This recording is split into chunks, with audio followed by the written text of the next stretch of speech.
Bonjour à tous, bienvenue sur Foot News. Aujourd'hui, on va donc vous faire un petit débrief de ce match amical qui a eu lieu hier soir, qui est France-Espagne. C'était au Stade de France. Match assez bon match, hein. Bon, mais très assez bon match. compliqué. Voilà, très bon match pour l'équipe de France, juste. Donc, comme d'habitude, on a notre petit programme pour vous débriefer ce match. Exactement. On va d'abord commencer Sur par notre avis, note. ouais. Non, notre avis d'abord sur le match rapide.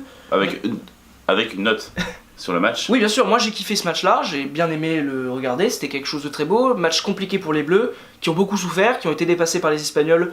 Dominé, dépassé. Mais de manière plutôt logique, je l'expliquerai dans mon avis notamment, ça. Ouais. Pourquoi je trouve ça assez logique finalement qu'on ait perdu, même sans penser au match. Enfin bref, super match, moi je lui mets 7 à ce match parce que j'ai vraiment apprécié. En tout cas, les Espagnols ont mis l'intensité, les Français moins, mais c'est pour ça que je mets quand même une bonne note, je mets un 7. Oui, globalement, c'est un bon match et je suis assez d'accord avec toi. Je vais rester sur cette note-là. Un 7 aussi. Bon, si on est d'accord, c'est bien. C'est pas le match parfait parce qu'il aurait fallu que les deux équipes jouent, mais on a vu une très belle équipe de l'Espagne et à noter quand même, c'était... Moi, ça me fait plaisir à voir et je me suis pas ennuyé forcément. Ah, moi pas du tout. Moi j'ai pris beaucoup de plaisir à regarder ça. Voilà, dommage pour l'équipe de France évidemment. Et enfin une grande équipe d'Espagne, quelque chose. Moi, franchement, quel kiff de les voir comme ça, notamment face à Israël et donc ce soir, enfin hier soir face à l'équipe de France. Bah, il fait un beau travail, Lopetegui. Plutôt bon. Très beau travail. Il donne la confiance à des joueurs. Ça fait longtemps qu'ils sont pas sélectionnés. Même dans ces sélections, je suis étonné. Hein, c'est comme. Mais bravo, moi j'aime beaucoup son travail, bon coaching en plus, et donc voilà. Bon, bref, on en parlera plus tard. On va noter les équipes, moi je le dis assez vite, l'équipe de France c'était pas bon du tout, enfin non, Ouais. C'était assez moyen. Ils ont fait plutôt une bonne deuxième mi-temps qui a été mal payée je trouve, mais donc ils sont en dessous de la moyenne, je leur mets 4,5, voilà, pour moi. Tiens, bizarrement. T'as mis 4,5 aussi ? Aussi. Ah bah purée, on pense pareil sur ça.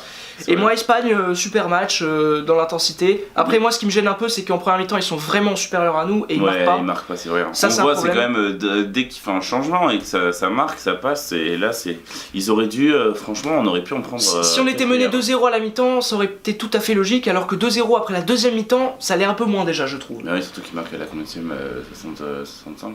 Exactement, ouais. Mais donc voilà, donc je leur mets 7 aux Espagnols, à cause de cette petite première mi-temps, dommage. Voilà. Moi, pour pas mettre la même note que toi, alors je vais mettre 7,5. 7,5, ok. Voilà. En fait, on se copie, c'est ça ? Exactement. Très beau match hein, quand même des Espagnols à super souligner à tous les postes, à tous les points de vue. C'était très bon match. Ils ont été sérieux du début à la fin. Il y a rien à dire. Pas forcément été mis en danger beaucoup. Non, très solide. Enfin, très solide quoi. On va d'ailleurs connaît la parler. défense de l'Espagne quoi. Ouais, on va d'ailleurs parler des 3 meilleurs joueurs de cette rencontre. Moi, bizarrement, c'est que des Espagnols. Hein. Je sais pas si c'est pareil Alors pour moi, toi. j'ai franchement, c'est que des Espagnols, mais je me dis qu'ils ont tellement entre guillemets tous été bons. Moi, j'ai quand même trouvé des joueurs Bon, au-dessus. j'ai trouvé des joueurs au-dessus évidemment. Moi, je vais te les donner tout de suite. Bah, parce que écoute, c'est assez facile je vais d'expliquer. quand même en donner un pour voir si t'as pas le même que moi. Ce sera Busquets, Ouais, Busquets. Busquets, je l'ai mis. Carvajal. Non, Et après, c'est assez compliqué. Et Iniesta que j'ai bien aimé. moi j'ai mis Iniesta, Busquets aussi, qui ont été monstrueux au milieu de terrain. Ils nous ont mangé les deux, vraiment fantastique. Même si le remplaçant d'Iniesta, David Silva, a été performant. Oui, c'est vrai. Non, c'est Thiago Alcantara aussi qui est rentré, qui a été super bon. Ouais, mais comme d'hab, Enfin bon, ils ont une équipe incroyable et les deux nous ont bouffé au milieu de terrain. Par contre, moi, le MVP, non pas par son match finalement, mais par son importance dans cette équipe, finalement, parce que c'est lui qui les fait gagner, c'est Deulofeu. Parce qu'il obtient le penalty sur le premier but et il marque le deuxième. C'est quand même juste une entrée remarquable de Deulofeu. Donc rien que pour ça, je le mets. J'avais pas trouvé d'homme du match, donc je vais te suivre là-dessus. Parce que moi, j'ai regardé un peu les avis un peu partout. C'est vrai que Busquets a beaucoup été souligné. Hein. Et il a été énorme. On a parlé que de énormément récupération de ballon. prestation, hein, Enfin...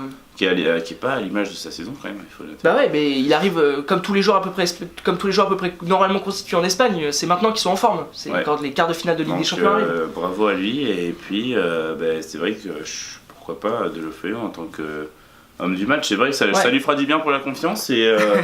Si regarde cette vidéo, on te met homme du match. Oui, voilà, regarde cette vidéo et puis surtout, non, mais je pense que même d'un point de vue, même de son jeu, etc., de ce qu'il a fait hier, je pense que son coach a dû le féliciter. Déjà, il est content d'être revenu en sélection, donc ça, c'est un plus pour lui. Il est titulaire à Milan, ça joue bien. Ouais. Là, il marque un but et c'est lui qui, entre guillemets, devrait tirer le penalty, je pense. Je me gratte l'œil. C'est passionnant. Voilà, donc c'est lui qui fait la faute, c'est sur lui qu'on fait la faute, donc c'est lui qui est à l'origine du penalty. Donc ouais, bon match à lui, bravo à lui, belle entrée. Et puis alors forcément on va passer au flop 3. Là bizarrement il n'y a que des Français. Ouais. Attends, ça s'explique un peu, moi je vais te les donner. J'allais. insipide, moyen, il n'a pas réussi à être dans le ton du match, toujours en retard. Pas beaucoup de centres de qualité. Après, il est plutôt assez intéressant sur certaines séquences, mais trop de pertes de ballon inutiles. Mais bon. Pourtant, il a fait de bons gestes défensifs à certains moments. Ouais, il a été décisif à un moment dans la surface de réparation, mais voilà, on comprend mieux pourquoi on a besoin notamment d'un Sidibé ou même d'un Sagna. J'ai regretté Sagna hier. Ah, moi je le regrette. Hein. Depuis son Euro, je le regrette énormément, Sagna. À chaque fois, je me dis, mais pourquoi est-ce qu'il est pas là? Sagna, il a fait un Euro, mais. Bah là, il est blessé, ça s'explique. J'avais tellement une mauvaise image de lui. Ah, moi aussi, mais je l'ai toujours d'ailleurs. Hein. Moi, et là, pendant l'Euro, je trouve qu'il a été.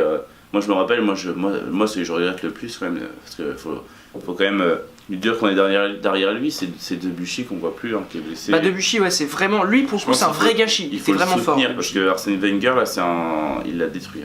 Le deuxième joueur que je vais mettre dans mon flop, c'est évidemment Rabiot, qui était là sans être là en première mi-temps. C'est-à-dire, tu le voyais, il courait, mais dans le vide. Il est sorti, Voilà, il est sorti logiquement à la mi-temps, vraiment catastrophique Rabiot hier. Mais bon, ça peut arriver de faire rater un match. J'espère qu'il sera bien meilleur en Coupe de la Ligue samedi, mais il y a pas mal de blessés, il paraît. C'est quand même assez inquiétant. Puis alors forcément, mon number one of flop, je sais pas si t'as le même, mais c'est Bakayoko, malgré sa rentrée plutôt intéressante dans cette deuxième mi-temps. D'accord. Deuxième mi-temps, il est même bon, il est bien meilleur que Rabiot dans son impact physique, il est intéressant, mais il coûte les 2 buts. Donc rien que pour ça, c'est comme pour Deulofeu, il fait pas un match de dingue, mais bon, il te met les 2 buts côté espagnol, quasiment il est tout seul. Il est là pour mettre les 2 buts, alors que Bakayoko, il est là, il est présent, mais il te perd la balle à chaque fois pour te créer les occasions qui te font mettre les 2 buts. Donc rien que pour ça, c'est le flop du match. Non, moi je l'aurais pas vu flop du match, je le mets même pas dans le top 3 de flop en fait. Qui tu mets alors en flop Moi j'avais mis Kurzawa, mais c'est pas mon numéro 1, mon numéro 1 ce serait Rabiot. Parce qu'il a fait un mauvais match, d'ailleurs Deschamps l'a sorti à la mi-temps, et moi j'ai trouvé que Bakayoko, c'est vrai, on se prend 2 buts à cause de lui, mais c'est sa première sélection, il est jeune. Et bien sûr, je pense que c'est un match amical, il faut être derrière lui et lui dire de continuer parce qu'il fait quand même une très belle saison. Et après, moi j'ai trouvé sa rentrée très très intéressante. Il dégageait une envie et tout, je pense qu'il devait être vachement stressé. Donc c'est vrai, après t'as raison, elle est carrément valable, de dire que c'est le flop du match parce que c'est vrai qu'on se prend 2 buts à cause de lui. Bah ouais, c'est 2 erreurs bêtes quoi. En plus, il faisait un bon match. Moi j'ai eu cette réaction, tu vois, quand il fait la passe sur le premier but espagnol, je lui dis mais non, tu faisais un bon match. T'as pas le droit de te gâcher ton match comme ça, c'est dommage. Moi j'ai vraiment dommage. J'ai cru que c'était Umtiti qui faisait la passe de lui. Enfin bon, maintenant on va noter les coachs, là ça va aller assez vite. Deschamps, je trouvais sa compo d'équipe un peu étonnante, avec un nouveau système. Je trouve ça étonnant de tenter un nouveau système face à l'Espagne. Normalement tu essayes d'avancer avec des certitudes face à ce genre d'équipe. C'était un match amical, il voulait faire jouer les jeunes. Après, ce que je peux le comprendre, mais qui correspondait le mieux avec Mbappé notamment. Non, mais avec les joueurs qui mettaient sur le terrain. Et puis, moi, j'ai un vrai problème avec toi, Deschamps, c'est sur tes changements. Tu prends un but, tu changes rien juste derrière, quoi. Tu attends 10 minutes avant de faire un changement pour. Enfin voilà, normalement, quand tu prends un but, tu dois bouger les trucs et tu le fais pas, c'est un peu inquiétant. Pour moi, ça, c'est un peu dommage, donc je le mets 4. Alors que Lopetegui, lui, au niveau de ses changements, parfait. Qui peut le critiquer sur ses changements? Le mec il fait rentrer David Silva, il met le penalty, fait rentrer Deulofeu, il est important sur les 2 buts, il fait rentrer Thiago Alcantara qui a un match qui fait une super rentrée. Je crois qu'il est titulaire en équipe d'Espagne. Il était titulaire en tout cas face à l'Israël. C'est ça, il joue tous les matchs importants. Donc voilà, vraiment bravo Lopetegui, moi je te mets 7. Voilà. Moi je mettrais un 8 à Lopetegui. Lopetegui 8 pour toi, ok. Et Deschamps, c'est histoire de pas avoir la même note, et puis Deschamps, c'est vrai que Deschamps, dans ses champs, mais même moi ça m'énerve, même tu vois c'est un match amical, pourquoi est-ce qu'il fait jouer des joueurs, au pire, pourquoi est-ce qu'il fait surtout rentrer des joueurs qui sont pas forcément nécessaires pour gagner les matchs? Genre il fait rentrer Giroud, il sait que c'est pas un joueur qui va beaucoup défendre et qui va même s'il s'est battu hier. Mais Giroud, moi je pense, il embête, il presse. Moi par exemple, je veux dire Mbappé, il a pas joué tout le match face au Luxembourg, je lui laisse jouer tout le match et je sors Griezmann. Je laisse Gamero évidemment, mais je fais rentrer d'autres joueurs, des jeunes qui doivent montrer quelque chose. Il a fait rentrer Lemar et Dembélé, mais trop tard. Voilà, c'est ça, trop tard. Lemar, il le fait rentrer trop tard. Dembélé, c'est pareil. En plus, les pronos, c'était soi-disant Dembélé devait être titulaire, il l'a pas été.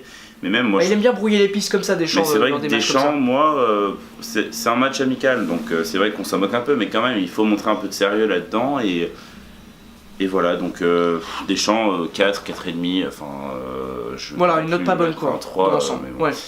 Moi, bah alors on va passer à l'arbitre, on va aller très vite sur l'arbitrage parce qu'il y aura probablement une vidéo là-dessus. Ouais, il va sur l'arbitrage vidéo. Ça durera trop longtemps sinon si on le fait là. Voilà, là ça a duré trop longtemps, mais moi je le note bien, l'arbitre, je lui mets 9 parce que il a fait un super match, il a bien utilisé la vidéo qu'on lui avait proposée, donc c'est bien. Après moi, ce qui m'agace un petit peu, et c'est pour ça que je lui mets pas 10 finalement, c'est que à chaque fois qu'un Espagnol tombe, il siffle les fautes. Oui, ça, je suis assez d'accord. À l'image d'Iniesta qui rate sa passe, qui va en corner et qui tombe 2 secondes après et qui lève le bras, bah il siffle. Oh, il a sifflé pour Griezmann aussi à un moment. Non mais il siffle pour Griezmann aussi qui simule très bien pour le coup aussi. Mais voilà, j'ai l'impression qu'à chaque fois du côté des Espagnols, c'est plus facile d'obtenir une faute que pour des Français ou même des Italiens ou des. Enfin c'est toujours un peu plus compliqué, surtout en ce moment. Et puis aussi autre chose, j'ai envie de pousser un petit coup de gueule contre ces Espagnols. J'en ai ras le bol que vous alliez vous plaindre à l'arbitre à chaque fois qu'il y a un truc contre vous. C'est insupportable. Vous méritez pas ça, vous n'avez pas besoin de ça.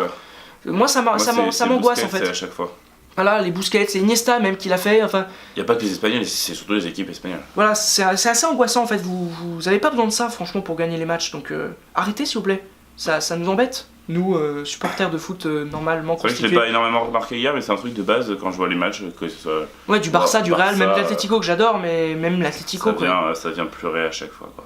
Enfin bon, moi mon envie, on passe à mon envie parce que ça, je vais essayer de le faire le plus vite possible. Je te laisse l'envie. Parce que j'ai pas mal de choses à dire, mais je vais essayer de le faire très vite. Vas-y. Il faut relativiser sur cette rencontre. Pourquoi je dis ça? Parce qu'on a perdu, certes, contre l'Espagne en match amical déjà. C'était un match amical. Donc ne vous enflammez pas, ne dites pas qu'on est mauvais, ce n'était qu'un match amical. Et même je trouve ça plutôt normal. Pourquoi? On a vu des jeunes talents quand même. On a vu des jeunes, voilà, c'était un peu compliqué. Enfin bref, football espagnol est tout en haut depuis plusieurs années. Contrairement à notre football qui, notamment sur les clubs, qui commence à émerger mais qui est toujours un petit peu plus faible. Comme dit Wenger, on sera sûrement la prochaine puissance du football. Ce serait bien, j'aimerais que tu aies raison. Donc football espagnol en haut, contrairement au nôtre, donc c'est normal qu'ils aient les meilleurs joueurs que nous, etc. Quand tu vois les joueurs sur le terrain, c'est les joueurs qui ont tout gagné et qui sont là depuis... Exactement. En plus, eux, à ce moment-là, en mars-avril, au moment où les compétitions européennes commencent à arriver au quart de finale, au moment où la Liga commence à être serrée et tout, c'est là où ils sont en forme. Ils sont fantastiques. Les dernières compétitions qu'ils ont perdues, donc Coupe du Monde et Euro, ça s'explique très facilement par le fait qu'ils étaient cuits après leur saison monstrueuse en club. C'est les seules équipes qui gagnent tous les championnats européens. Ça fait 3 ans que les Espagnols dominent le football européen. Ligue Europa, Ligue des Champions, ils font des saisons pleines sans arrêt les Espagnols. Donc il y a ça. En plus de ça, ils n'ont pas forcément eu de bol sur les tirages parce qu'en Coupe du Monde, ils tombent dans un groupe très relevé avec le Chili et les Pays-Bas. À l'Euro, ils tombent sur l'Italie en 8ème et même en Croatie, face à la Croatie en phase de poule. C'est pas évident, sinon on avait eu ça, je suis pas sûr qu'on serait allé en finale. Et dernière chose, Vicente Del Bosque, ça c'était. Voilà, il y a eu une cassure totale. Il fallait arrêter la Coupe du Monde. Il fallait arrêter tout de suite.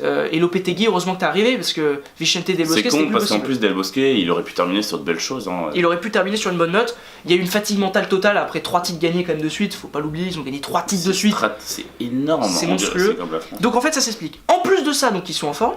Et en plus de ça, il y a une absence des cadres chez les Français qu'il n'y a pas chez les Espagnols. Nous, on n'avait pas Varane, on n'avait pas Pogba. On n'avait pas un Sagna ou un Sidibé à droite, il y avait quand même pas mal de choses qui n'allaient pas chez nous, pas mal d'absences. Non mais c'est ça. Alors que les Espagnols ils étaient au complet, donc forcément c'est un peu plus compliqué. C'est ce qu'a voulu faire hier Deschamps, il a voulu faire tourner son équipe, il a fait jouer beaucoup de jeunes, il a voulu, mais c'est ça, c'est type d'un match amical. Il a voulu faire tourner il a fait du match amical alors que les Espagnols n'ont pas fait un. C'est ce qu'il a fait avant quand on préparait la Coupe du l'Euro, il faisait beaucoup sur les matchs amicaux, enfin déjà que des matchs amicaux, mais c'est vrai que même avant la Coupe du Monde 2014, on voyait qu'il faisait énormément tourner pour trouver des joueurs, pour trouver un système qu'il a mis en place au fur et à mesure, où il a installé Pogba petit à petit, il a trouvé son effectif vraiment en 2014. Mais franchement, c'est ce qu'il a voulu faire, c'est type d'un match amical. Il a voulu mettre beaucoup de jeunes, il a voulu faire jouer, il a voulu voir ce que ça donnait, parce que là, là c'est ce qu'il fait, ça se voit, il veut créer un groupe pour 2018, il est en train de le mettre en place. Évidemment, il manque des cadres, mais bon, on n'est pas là pour... Les cadres, il y a un moment, ils jouent tous les matchs dans leur club, ils sont fatigués. Pas Varane moins quand même. Oui, parce qu'il est blessé. Varane, il joue blessé. Mais Pogba aussi. Varane, il fait une saison là, blessé pas mal de fois quand même. Pogba, il est juste blessé aussi, mais il aurait joué sûrement. Ils auraient joué tous les deux, ça c'est certain. Et ils nous auraient fait. Ou alors ils auraient joué 40 minutes, et ils seraient sortis, ou 45 minutes. Voilà, c'est ça. Mais ils nous ont manqué quand même hier. C'est vrai. Mais après, je pense qu'on aurait peut-être sûrement perdu. Mais parce que dans le sens où, quand on compare les cadres de l'équipe de France à l'Espagne, ils n'ont pas la même expérience. Ah ça c'est certain que non. Donc quand tu vois Sergio Ramos, Iniesta, Piqué, c'est un autre niveau, c'est sûr que c'est un autre palmarès, ils sont là, les nôtres ils sont là, mais il faut grandir, c'est le but, et c'est ce que fait Deschamps, il veut nous faire grandir. On a des matchs amicaux de prestige, autant en profiter. On passe à ton envie ? Non, Que mais veux-tu dire? Finalement, je pensais parler de la vidéo, mais c'est vrai qu'on va en parler pendant 20 minutes. Pendant 2 ça plombes, c'est pas continue. possible. Déjà que la Donc, vidéo on fera une est vidéo, de 15 on fera minutes. une vidéo en plus pour Pour parler de ça. de l'arbitrage. Mais c'est vrai que c'est Vidéo. intéressant la vidéo. On n'a pas les mêmes avis en plus. On a un peu parlé du jeu tout à Ça peut l'heure. faire un beau débat. Ça peut faire quelque chose de sympa. J'espère que vous serez accrochés parce que ça risque de durer un peu de temps. Mais on C'est ça. coupera, on fera des parties. On est plutôt sympa. Enfin bref, c'est terminé. Comme vidéo, bon, on a perdu, c'est comme ça. On peut pas tout le temps gagner, il faut arrêter. Bah, Moi oui, je préfère perdre ce voyons. genre de match que face au Portugal en finale de l'Euro. N'en parlons plus. Et là où la vidéo elle aurait peut-être servi quand même. Où la vidéo aurait probablement servi. Enfin bon, on n'est pas là pour faire des débats. J'entendais Rabiot qui disait ouais, contre le Barça ça nous aurait peut-être aidé. C'est bon. Il a sûrement raison. Mais il a raison, mais c'est pas le moment de se plaindre de ça. Non, puis Voilà. Et comme tu l'as dit, hein, les Espagnols ça vient chialer. Donc... En plus. Et alors que à chaque fois ils gagnent leur match quoi, quand ils vont pleurer. Enfin bref. Oui, les arbitres se font un peu abuser. Enfin bref, c'est pas le moment de parler de ça, on va y aller. On n'est pas là pour créer des polémiques. Merci beaucoup d'avoir regardé cette vidéo. On va tout de suite enchaîner avec un tournage qui va arriver dans quelques jours, vous allez voir, ça va être intéressant. Merci beaucoup, On se dit à bientôt. à la prochaine sur la chaîne. Foot News. Oh là là, mais quel lancement. Allez. Enfin, quelle fin de vidéo. Et n'oubliez pas, hein, abonnez-vous. Abonnez-vous s'il vous plaît. What we do here is go back, back, back, back, back, back, back, back.